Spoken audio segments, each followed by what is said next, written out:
Hi guys, finally আমাকে আজকে এই যে বালাপাড়ার ছাদের বিম বান্ধা হয়ে গেল।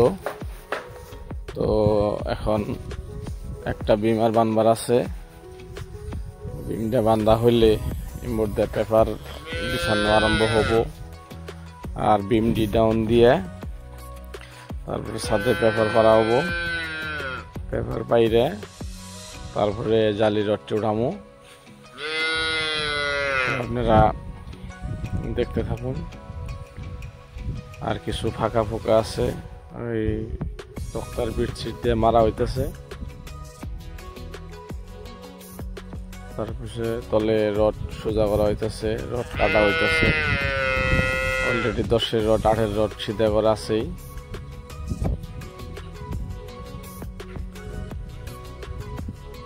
তো আমার চ্যানেলটা সাবস্ক্রাইব করবেন, শেয়ার করবেন, কমেন্ট করবেন। নানান ধরনের ভিডিও দেখতে পারবেন। ঘরোয়া এটা ভিলেজ গাঁও অঞ্চলে যে সব কিছু মানে হয় সেগুলো দেখতে পারবেন। লাইক করবেন, কমেন্ট করবেন, শেয়ার করবেন।